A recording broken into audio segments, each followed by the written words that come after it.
ان شاء الله پر یو خبره واوري، هر خبره چې کوي ان شاء الله پکې وایي. مثلا یو سړی درته وي سبا به راځي، ته ورته ان شاء الله. اوس به ما سره ځي، روټۍ به ما سره خوري، ځکه چې ان شاء الله نه نو ته روټۍ خوړې شي، که ان شاء الله نه نو ته سبا راتلی شي، که ان شاء الله معنا که د خدای رضا وي، د خدای رضا نه ته 2 قدم اغستی دا نه چې کارو شي او بیا وایي چې ان شاء الله. لکه یو سړی و منډۍ ته روان و، 80 روپۍ ورسره وي چې یو خر علمه چاته تپوس کو چې چرته ځای لکه وي چې منډۍ ته ځم، وې څه کوي خر علم، و ان شاء الله پکې وایا. هغه ورته دی کې د ان شاء الله څه کار دی، خو 80 روپۍ را سره دی او منډۍ ته بلار شم خر بواله. تاسو خیال را لکه هغه ورته یو سیاسي لیډر ته مې وې ضیاء الحق لري کوم ان شاء الله پکې وایا، ویجی دې ان شاء الله هم غرق کړه. چې تاسو مليان وای چې ان شاء الله پکې ما چې ان شاء الله نه اتیا کال دی وشو چې خاطر په در او خاورې په سر ګرځي، او اتیا زره کال به در په در خاورې په سر ګرځي، خاورز بنګ ان شاء الله چې نه وای ټول عمر به ټکرې او ستا په سر ملغاره خبره کې ان شاء الله وای صدر باندې سور ده. ضیاء الحق صاحب چې تقریر کې ان شاء الله ډېر وای په خیال. اوس بیا بیت الله شریف ته لاړ، نو په 27 رمضان ورته کال یو ملاو، اوس حج ته منډې کړې چې نور څو کاله به ورته ملاوي. لاړې غر کیږي ته به وایي چې داسې دا ملک د زرخرید جایګیر دی، دا ملک د زرخرید جایګیر دی، دا ستا واک دی چې ته به ورځ بیرته کعبې ته منډې وي او د چا خرچ پس باندې بځې. دا ستا واک دی چې کوم ملا ستا مدې ووایي په نعت کې نو ځان ته غاړې باسي او حج ته یې ولېږي، دا ستا واک. په یو حج لېږلو د یو سړي د هغه پتلو چې څومره خرچ راځي د ټول پاکستان نه چې تپوس نه یې کړی نو د یو سړی هم نشي لېږلی. شرعي نظام چې ټول پاکستان، ځکه چې قومي خزانه د ټول ملک مشترکه خزانه ده او د ټول ملک پکې حق دی. خدای دی وکړي چې مثقال ذره عمره د یو سړی پکې راځي د ټول ملک پکې، ته د قوم خزانه باندې یو سړی نشي لېږلی، تا ته جواز نشته. نو مونږ چې ان شاء الله نه وایو نو هغه خلق به را باندې سواری او مسلط به را باندې چې هره ورځ به په سینو نوي غشي درمنډي نوي. نن چې کوم غشی ستا په سینه حکومت ومنډي زخم به سټې لا به جوړ نه وي، سبا به بل غشی درو. خبره مې دې پورې کوله چې ان شاء الله نه نو سړی منډۍ ته روان دی، هلکه ان شاء الله پکې وایه، وایي د ان شاء الله پکې څه کار دی، خو 80 روپۍ را سره دي او منډۍ ته به راشم خر به والم راځم به چې منډۍ ته تللی دی غلوی جیب والی دی، چې غلوی جیب والی دی 80 روپۍ تې ویستي. اوس غل خو غني هغه ورځ یو غلا شوی دی، حیران سړی تللی دی، کور والا اوده دي، بکسونه یې کولو کړي دي، چابیان یې رایستي دي، سیف یې کولو کړی دی، 2 لک روپۍ سیف نه ویستي دي او د 1 لاک روپو کاله او سار خلق چې را پاسېدلي پتم ورته نه لګي. دومره صفایي راپورټ شوی دی. راپورټ والا وایي هلکه دا څنګه غلا ده چې نه کنډر شوی نه څه.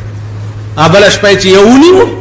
او یو څو غره به یې ولا ورکوي، هلې د پوډرو یو سګرټ راوړه، حل درته وایم تاړېدار ورته د پوډرو سګرټ راوړی دی، چا اسکلی دی، ویل ورشي زمونږ کور کې پاس چت مې سوری کړی دی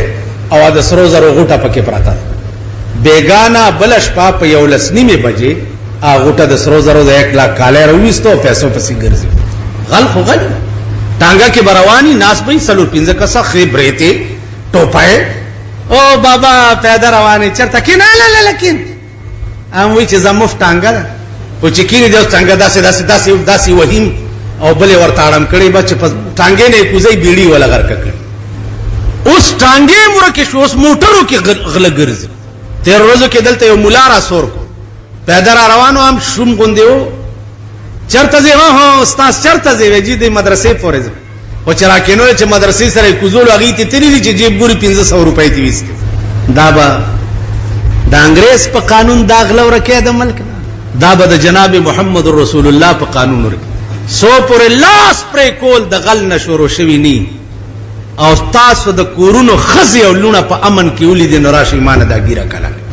سو پورې نظام محمدي نه دی راغلی په دې ملک او دا ملک تاسو د سړی ځامن کړه په دې مخ والله کنه خزي ټیک کوي او نه سړی ټیک خزي وګورئ کړه یو ستن به په قصخانه جلسه کې والے وا ټول ملک چونکیږي لګیا خزي وی علاوه به پر دغه وش بیا ادبي وش د خزي بیا ادبي زبدر ته خام خو کا وخت راغی بیا ادبي وش تاسو به دا ټیک تاسو ټیک ولې تاسو به ټیک لوی لوی ګیرو والا وګوره دي توار پورې د پبو میا صاحب زیارت درې درش لېشته ګیره به نیولې او خزه به ځان لا زیارت تروانه سچاله شیخ سے خزي خپو کې می باد تاسو به ټیک دا به ډنډه ټیک دا ډنډه دا دې ټیک دا ټیکيږي نه او نه د علاج ګره دا یاد لري دا مونږه سیاسيان چې جمهوریت ته الیکشن دی پلان دی الیکشنو کې هم دا اخر دي کته به بدلی شي په بل روپ کې براش علاج انقلاب دی او دا سه انقلاب چې د سرونو ډېری پراتی په دې او دینه بغیر تاسو ټیک زما په دې مخ نو عرض مې داو چې چاته جیب والو را روان دي سړی تراغه وي چې جی زه خو چې منډي تلاړم ان شاء الله خر مې اغستو ان شاء الله چې جیب ته مې وکته ان شاء الله پیسې را سره ان شاء الله نه هغه بچي اوس په ان شاء الله کار نه کیږي منډي ته چتلې ما درته وي چې ان شاء الله وایا تا ته پښپېتو روپو باندې ناز او غاوره وي خدای نو عرض میں داو چې ان شاء الله په عرش کې وای ها د ګناه په کار کې به ان شاء الله سنما لذي ان شاء الله زم نه زکه ال ترزا د خدای نه د متماشې لذي ان شاء الله زم ال تبنوي زکه ال ترزا د خدای نه رضا د خدای په هغه شي کې طلبه چې کوم شی شرن جایز نو پلار ته زوی وای چې تبه څکه ورته وي ستجدوني ان شاء الله من الصابرين اے پلارا کدا الله رضا او شنو زرد چې ما بد خپل چړې لاندې صبر کوونکې ګوري تب ما لاله او زب صبر مور ته رااله بیبي هاجره ورته ستا خدای ستا د زوی قرباني غوښته بیبي هاجره ورته وایي چې اے ابراهیم زرکوا تاخیر نشي چرته خدای بدرنه ناراض مور زوی راونیو پاکه جامع ور واغسته سره ولا غړ کو سترګې ولا تورې کړې پړې او چاړې پلار لپلاس کې ور کړو روانه کو مذبح پلار زوی پلار ته په وخت کې وای چې پلار یو څو خبرې درته کوم پاګه به عمل کوي رومبنه خبره خدا ده چې ما لالینو زما لاسونو خپې به کلک کلک وتړي اسنه چې د ساوتو په وخت کې زما په لته چرتاونه لګي او بیا د بي بوشي نو زما قرباني به خدای قبول نه کړي دویمه خبره ده چې خپل سترګې به وتړي اسنه چې د لالولو ټیم کې ستاو زما سترګې سره مخامخ شي نو زما په لالولو به ډېرو نشي نو خدای به درنه ناراض شي درېمه خبره ده چې زما د مرګ نه رستو زما مور ته ونه وي چې اسماعیل چې ما لالولو نو دا سلټه تکولې او لاسونه وهل او خرړېده ځکه چې خزي نازک طبيعت مخلوق ده اسنه چې او جاړي او چرته خدای ته ناراض نشي سلورمه دا چې دا زما کمیس چې ده دا به ما نه وباسي او زما مور ته به ورکی چې اسماعیل وی چې ترڅو ژوندای نو زما په دې کمیس زما تسلی کوا اوس یو خدای پويږي دا ستاسو زما د عقل خبره نه ده یو خدای پويږي چې زوی پلار ته دا خبره څه وخت کې کولې چې په دغه وخت کې به د ابراهیم علی السلام پړت سته اوس په دې یو خدای پوي ده او د دې د زور اندازا ما او تا ته نه لګي دا به ابراهیم علی السلام ته یا د دې زور اندازه به د اسماعیل مور ته پتا وا چالالولو له روان کو دا دروازې ته ورپسې رااله رستونه ورپسې کته تا زور باغی ته پتا وا مونږ ته پتا منا ته چرور رسید قران کریم وای فلما اسلما وَتَلَّهُ لِلْجَبِينِ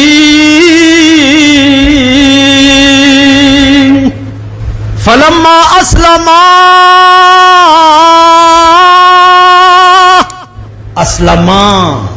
اسلام وی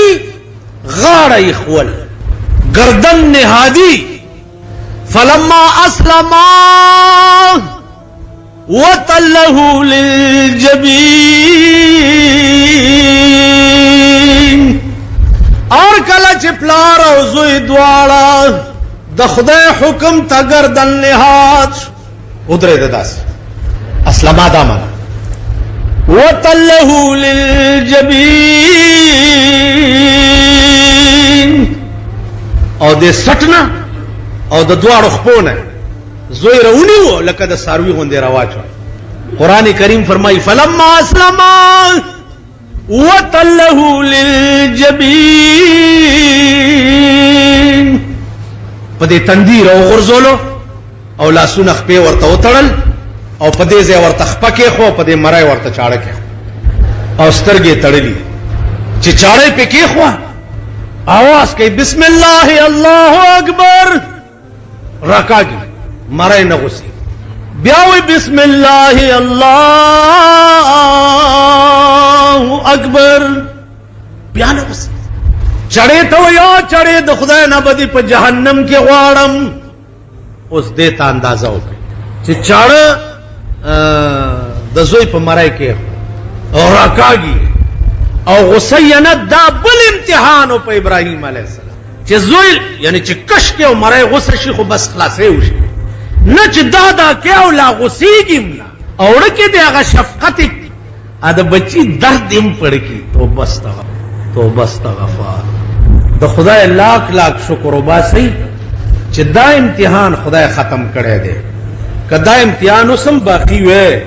چې تاسو الک ازوی حلال تاسو هغه ور نکه خدای پر استه کړي زوی دي چې سور کافر قسم په خدای کوي راو پر ځای او په مارای ورته چاړه کی او بیا د اسماعیل غوندې بچي دستر ګرب جبريل ته حکم کی ورشه ګډوره راواله او د دې خپو کې سملاو اسماعیل در نالال د جنت نه ګډوره راغی خپو کې واچولې شو دې مقام کې چرته یو تقریر کې ما ویلو چې د دې ګډوري غوخي بیا چاو پړې کنه دا یاد لري بیا پاتې نشي دا چې مړې باندې چاړه راخ کا مړې غوسه شو خرلار شو د ابراهيم عليه السلام شپاړه سنې یقین راغې اسماعیل می حلال خپایو چتکړه او سترګې پرانیسته چې ورته خو ګورم لګ او چې دا سي ورته وکړه چې ګوري ګډور اعلان دی حلال پروت ته اسماعیل عليه السلام ولاړ چړې ته بیا لاس کو چې دا ولې ما ته خو حکم د زوی د حلالولو شوی دا دې بچ ولې شو بیا په ور ټوپ کول چې بیا ور ټوپ کول نو الله فرمایي چې دغه وخت کې ما ورته आवाज وکړ ونادیناه ان یا ابراهیم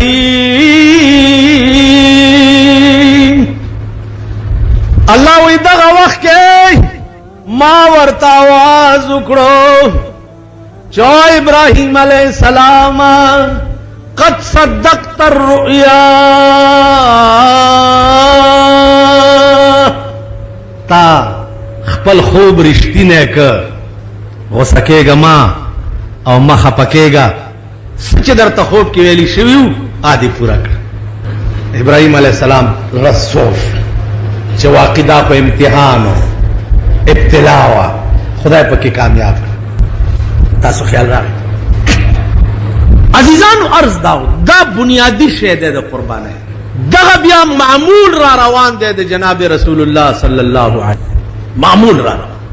دغه ګډوره چې دې ځکه حلال شه علما وایي چې د دې ګډوري د غوخه درې حالت یا خدا چې دا ګډوره جبريل راوسته د جنت نه امتحان په وشه چې امتحان په وشنو دا ګډوره واپس بیا جنت تلاړ ځکه چې دا هغه ګډوره چې کوم د حابیل او د قابیل منس کې مناظره شوه وا او د حابیل ګډو الله چت کړو جنت ته په جنت کې پالل کېده د امتحان د پاره راغی واپس بیا جنت یو روایت ده یو دا دی چې د دې ګډوري غوخه ابراهيم عليه السلام مکه ته راوړي او دای وچی کړي او ډیر وخت پورې بیا بیبي هاجره او دی سره خوړې ځکه چې د دې ګډوري خکر کافی زمانه پورې بیا په بیت الله شریف کې زوړد یو دار یو دادې چې په دې لار یو قافله تلا د بدوانو دا غوخه هغه قافله والا خوړلې علما وایي چې ترجیح زیاته دې خبره ته ده چې دا غوخه و چې شي یو ټکی وره د لوی اخترنا سیوا دا درې ورځې چې دیتا ایام تشریق وایي څه ورته وایي تشریق په عربي کې غوخه وچولو ته وایي غوخه وچولو ته تشریق وایي نو دې درې ورځو ته تشریق ځکه وایي چې پړومبای ورځې د لوی اختر کمه غوخه وشي نو په دې وروستو درې ورځو کې به عربو بیا وچولې او ثابت کال به بیا خوړې نو ځکه دې درې ورځو ته ایام تشریق وایي نو دا غوخه و چې شوي وي او بیا کافی بو دې پورې تاسو خیال راکړئ قربانی ابتدا د آدم علیہ السلام د زامنو نشوي او بیا اهم امتحان الله پاک په ابراهیم علیہ السلام کړ اهم امتحان بیا الله پاک په ابراهیم علیہ السلام کړ هغه امتحان د ابراهیم علیہ السلام الله جناب رسول الله صلی الله علیه وسلم ته بیان چې ابراهیم علیہ السلام تما په خوب کې وې چې قربانی وکړه او قربانی داسې وکړه چې دا زوی دی حلال کا د چې سار را پاسې ده زوی را وغوښتو او زوی ته وایي چې بچیا ما بیګا خوب لیدلې ده او خوب داسې دی چې زه تا حلالوم انی ارا فی المنام انی اذبحک ما په خوب کې ولیده چې زه تا حلالوم اوس فنظر ماذا ترى بچیا تم وګوره چې ستا څه خیال دی څه ځای ته د دماغ رسی فکر وکړه اوس زوی ورته وایي چې زما پلار پیغمبر دی او د پیغمبر خوب چې دی هغه هم وحی وي ما څه کار دی چې زه به د پیغمبر د خوب متعلق سوچ کوم یا به فکر کوم د پیغمبر خوب کې به سوچ نه کې نه به فکر کې چې خوب دی نو هغه وحی ده او چې وحی ده نو ما ته به سر وچشم قبوله ده زوی ورته وایي قال یا ابت افعل ما تؤمر یا ابت افعل ما تؤمر اے پلارا چې سامر درته په خوب کې شوی دی فورا هغه کار وکړه دا اوس عین د لوی اختر ورځ ده او د سبا ټایم بچیا ما ته خو امر دا شوی چې دا زوی دی حلال کا نو ته به څه کې زه به تا حلالومه ته به څه کې زه ستجدنی ان شاء الله من الصابرین ستجدنی زرد چې بیا به مو مال را پلارا ان شاء الله من الصابرین کله خدای رضا وشي نو ستاد چړې لاندې به صبر تب مال आले او زب صبر کوم زب پلار خو ډېر زیات خوشاله چې ماشوم بچی ته وګوره او د پلار د سوال دی جواباتو ته وګوره